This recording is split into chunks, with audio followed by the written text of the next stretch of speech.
عروہ بن مسعود سختی کفر کی طرف سے نہ سفیر بن کے آئے تھے حدیبیہ میں. تو جب کوئی بندہ کسی کا سفیر بن کے آتا ہے تو وہ اس کی پوری ترجمانی بھی کرتا ہے، پورے نمائندے بن کے آئے تھے.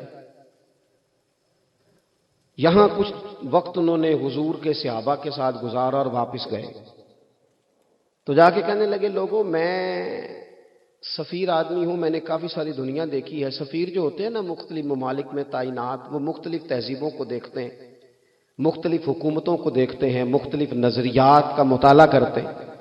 کہنے لگے میں مختلف قسم کے لوگوں کو دیکھ کے آیا ہوں، کیسر و کسریٰ کے بڑے بڑے دربار میں نے دیکھے، اور عرب کے اندر کچھ ایسے لوگ بھی تھے اس دنیا میں کہ جو اپنے آپ کو سجدہ کرواتے تھے.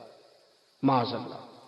کہا میں نے بڑے بڑے دربار دیکھے ہیں، لیکن میں عجیب رنگ دیکھ کے آیا ہوں رسول پاک کے غلاموں کا حضور کے ساتھ. یعنی حضور سجدہ کرنے سے منع کرتے ہیں، لباس سادہ پہنتے ہیں، کوئی بڑا تخت نہیں لگاتے، کوئی بڑا نبی پاک محل نہیں بناتے. حضور زمین پر تشریف فرما ہیں، وہیں وضو کرتے ہیں، اور کسی کو حضور رغبت بھی نہیں دیتے یہ کام کرنے کی. لیکن باوجود اس کے جو وہاں کیفیت عروہ بن مسعود نے دیکھی وہ صحیح بخاری میں موجود ہے. کہنے لگے میں عجیب نظارہ دیکھ کے آیا ہوں کہ حضور بلغم شریف اپنے ناک سے نکالتے ہیں. بلغم ماں بڑا پیار کرتی ہے نا بچے سے، تو اس کی ناک سے یا گلے سے کبھی بلغم نکل آئے تو اماں نا ایسے ادھر منہ کر کے پھینکتی ہے، ایسے کر کے پھینکتی ہے، کبھی نکالنی بھی پڑ جائے. صحیح کہہ رہا ہوں میں؟ لیکن یہ دیکھیں، اور یہ ان لوگوں کی بات ہے جو عام لوگ نہیں، یہ عروہ جمیع صحابہ کی بات کر رہے ہیں. اور یہ بندے کون ہیں؟ حضرت ابو بکر صدیق جیسے سمجھدار لوگ، حضرت عمر جیسے لاکھوں مربع میل کی حکومتیں چلانے والے لوگ، حضرت عثمان غنی کی طرح کے لوگ جو جس کاروبار میں بھی ہاتھ ڈالتے ہیں چار چاند لگا دیتے ہیں.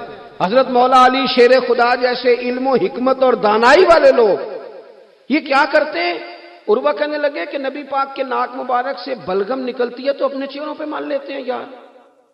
اور یہ صحیح بخاری میں موجود ہے، وہ اپنے جسموں پہ ملتے ہیں.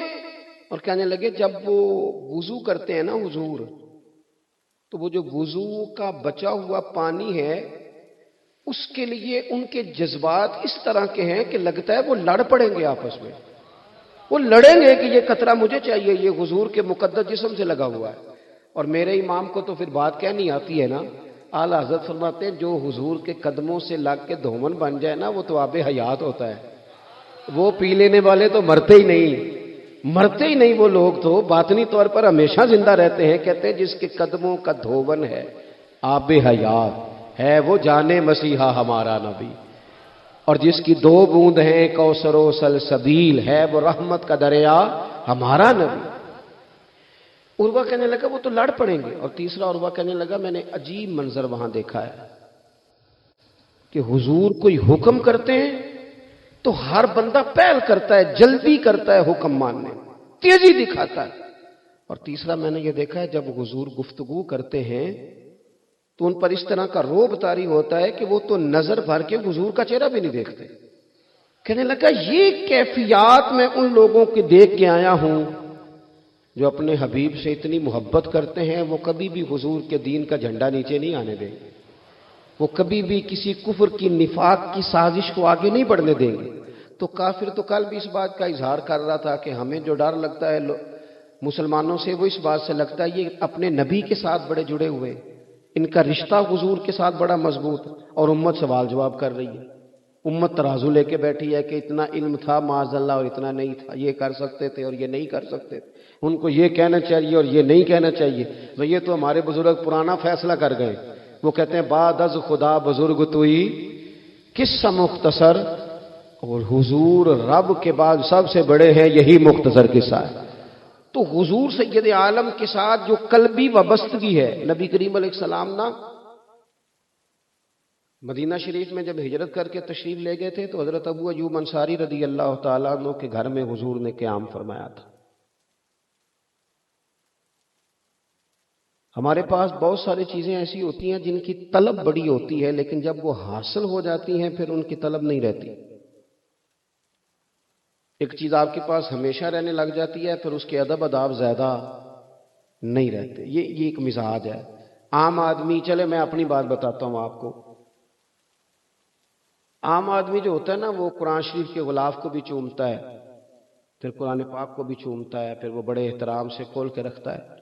لیکن ہمارے مدارس میں جو حافظ ہوتے ہیں وہ نہیں زیادہ چومتے، ان کے پاس رہتا ہے نا ہر وقت، وہ لا کے رکھتے، ادب کرتے ہیں، کوئی بے ادبی نہیں کرتے، اللہ معاف کرے. لیکن جس طرح سے عام آدمی اس کو بار بار چومتا ہے یا ذوق کا اظہار کرتا ہے، دیکھیں حافظ بیچ بیچ میں سے ناراض ہونے لگ گیا مجھ سے. آپ ناراض نہ ہوں لیکن چلو بات کر تو لینے دو نا، جو ٹھیک ہے وہ کر تو لینے دو. یہ ہوتا ہے بعض اوقات، جو چیز بالکل قریب آ جاتی ہے نا، یعنی ایک چیز آپ کا مقصود ہے اور اگر وہ مقصود مل گیا تو وہ جو درویش نے کہا تھا نا کہ یہی بہتر ہے کہ پردوں میں وہ پردہ پوش رہے، اس کی بھی بڑی حکمتیں ہوتی ہیں. اس لیے کہ جو تڑپ، ملنے کی تڑپ کی جو لذت ہے وہ کئی دفعہ وصال کی لذت نہیں ہوتی. تو یہی بہتر ہے کہ پردوں میں وہ پردہ پوش رہے، اور وہ اگر پردے ہٹا دے تو پھر کسے ہوش رہے.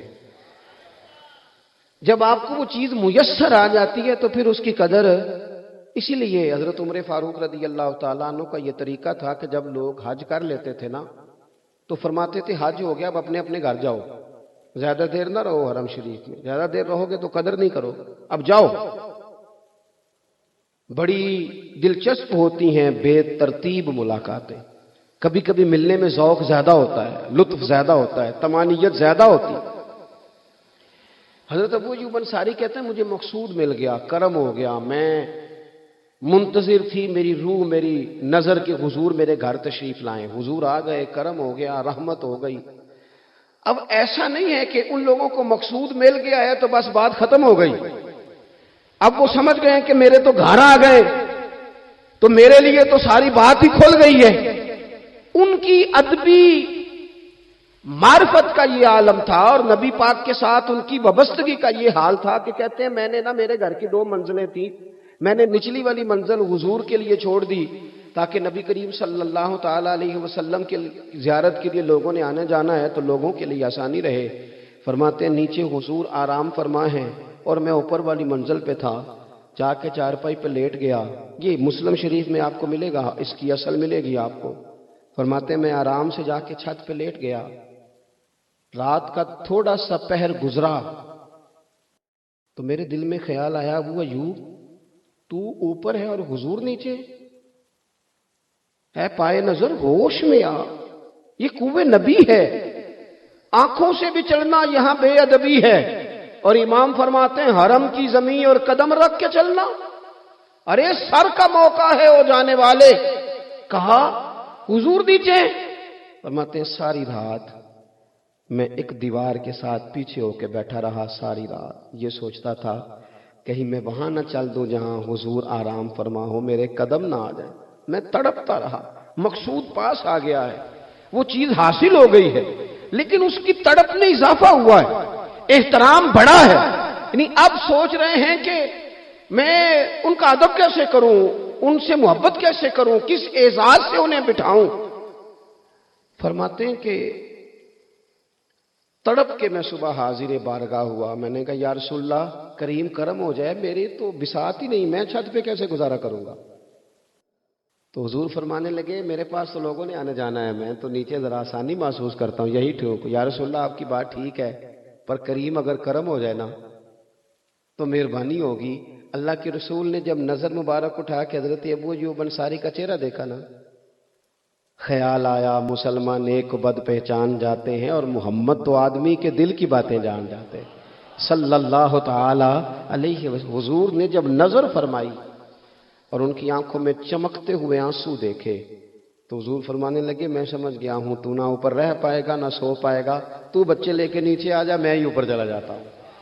صحابہ کی وہ جو خاص قلبی کیفیات ہیں رسول پاک کے ساتھ، میرے صحابہ بعض وہ کام بھی کرتے تھے جو شرعی طور پر ان پر ضروری نہیں تھے، اور جب کرتے تھے تو کیوں کرتے تھے؟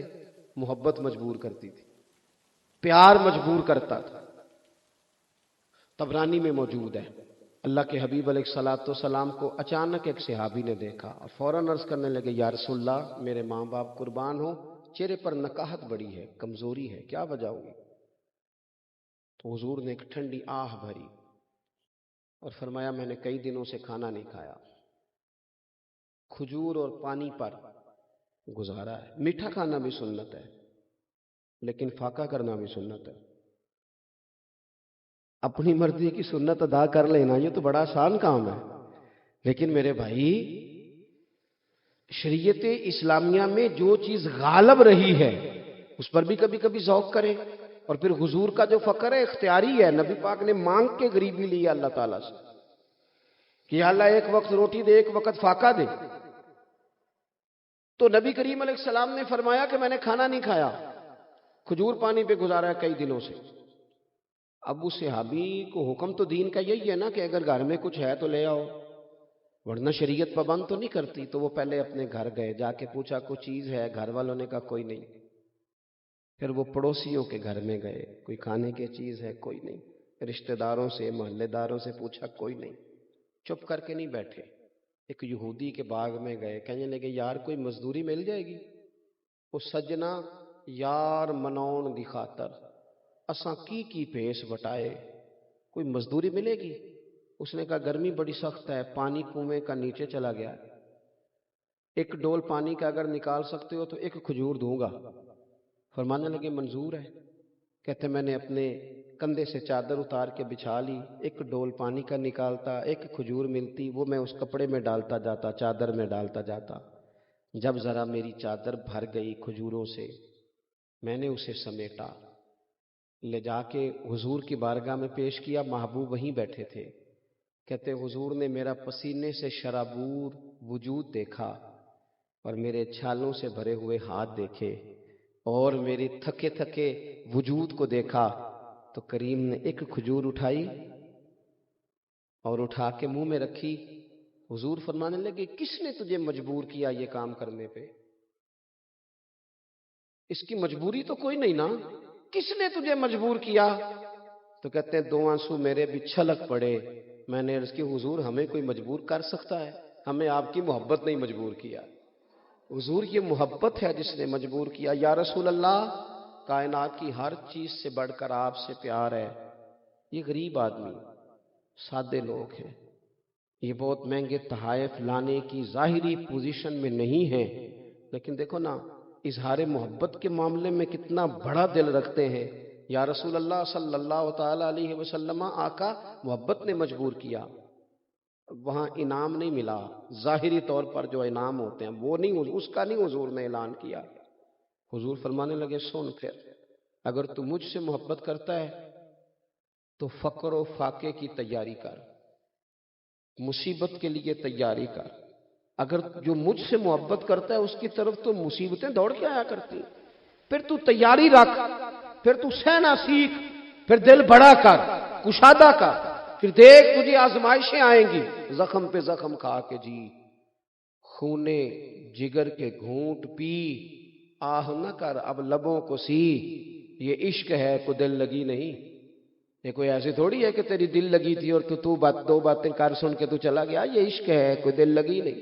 تو حضور کو جس انداز میں صحابہ نے چاہا، جس طرح انہوں نے نبی پاک سے محبت کی، اپنی ساری توجہات کا مرکز ذات رسالت کو بنایا، حضور کی رضا کو ہر معاملے میں مقدم جانا. ہماری ذمہ داریاں ہیں کہ ہم بھی اپنے محبوب کے لیے اپنے جذبات کو کشادہ کریں، اپنے دل میں وہ ساری باتیں پیدا کریں جس کی بنیاد پر ہمارا بھی ایمانی رشتہ نبی کریم سے مضبوط ہو سکے.